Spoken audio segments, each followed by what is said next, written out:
नमस्कार दोस्तों हमने पिछले वीडियो में चर्चा की थी कि कुंडली मिलान कैसे करें और उस चर्चा के दौरान एक विषय पर हमने बात नहीं की थी, वो था मांगलिक विचार। तो दोस्तों चर्चा करते हैं कि मंगल कुंडली के कौन से भाव में होने से व्यक्ति मांगलिक होता है। आपको इसके लिए किसी ज्योतिष या पंडित के पास जाने की ज़रूरत नहीं, मैं आपको इतने सरल तरीके से समझाऊंगा जिससे आप स्वयं ही जान सकते हैं कि आप मांगलिक है या नहीं। इसके अलावा लोगों के मन में मांगलिक होने पे कई तरह के भ्रम है, डर भी है। तो आज की इस चर्चा में मैं कोशिश करूंगा कि आपके मन में उठ रहे सारे सवालों के जवाब मैं दे सकूं। तो आइए चर्चा करते हैं। तो दोस्तों सबसे पहले हम जानेंगे कि कुंडली में मंगल कौन से भाव में होने से व्यक्ति मांगलिक होता है। तो आपके सामने एक चार्ट है। इस चार्ट के यानी कि कुंडली में पहले घर में मंगल हो, चौथे में हो, सातवें में हो, आठवें में हो और 12वें घर में हो तो व्यक्ति मांगलिक होता है। मांगलिक होने से सिर्फ इतना ही तात्पर्य है कि जब शादी करते हैं या कुंडली मिलान करते हैं तो वर या वधू भी मांगलिक होनी चाहिए। तो दोस्तों हमने जाना कि व्यक्ति मांगलिक कैसे होता है। अब हम चर्चा करते हैं कि ऐसे कौन से योग होते हैं जो मांगलिक योग को भंग कर देते हैं। उसमें से एक है कि जब गुरु की मंगल के साथ युति हो जाए तो व्यक्ति मांगलिक नहीं है। दूसरा, अगर गुरु की सीधी दृष्टि पड़ रही हो मंगल के ऊपर तो भी ये मंगल दोष भंग हो जाता है। इसके अलावा राहु के साथ युति हो, शनि इन पांचों घरों में से कहीं पर भी बैठा हो तो भी ये मंगल दोष खत्म हो जाता है। इसके अलावा मंगल अगर स्वयं राशि का हो या उच्च का हो, इन पांचों घर में बैठा हो तो भी मंगल दोष नहीं लगेगा।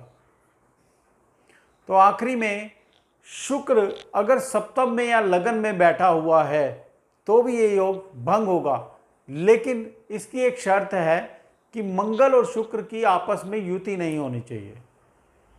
उदाहरण के लिए आप समझिए, मान लीजिए शुक्र यहाँ पर है और मंगल यहाँ पर है तो ये आमने सामने है, युति नहीं है, तो इस स्थिति में मंगल योग भंग हो जाएगा। और अगर शुक्र यहाँ पर है और इसके साथ मंगल बैठा हुआ है तो ये योग भंग नहीं होगा।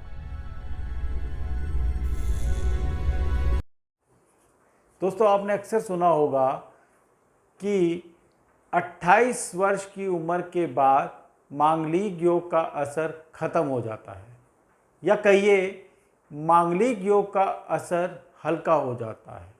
तो उस स्थिति में हम ऐसे व्यक्ति के साथ शादी कर सकते हैं जो नॉन मांगलिक है। ये धारणा बिल्कुल ही गलत है। मुझे भी कई बार इस तरह के सवाल पूछे जाते हैं कि जी 28 साल उम्र हो गई है तो अब तो हम बिना मांगलिक के साथ भी शादी कर सकते हैं। तो बिल्कुल ही गलत है। जब मंगल जहाँ पर बैठ गया है तो वो पूरी उम्र के लिए ही बैठा रहेगा। ऐसा नहीं है 28 के बाद उसका असर कम हो जाएगा या वो अपनी जगह बदल के कहीं और चला जाएगा। तो ये धारणा बिल्कुल ही गलत है। तो आखिर में हम चर्चा करेंगे, मांगलिक होना कोई दोष है? मैं कहूँगा नहीं। मांगलिक होने का मतलब है व्यक्ति बहुत ही साहसी है, बहुत ही हिम्मत वाला है, बहुत ही शूरवीर है, उसके अंदर नेता वाली क्वालिटी है। तो वो दोष कैसे हो सकता है?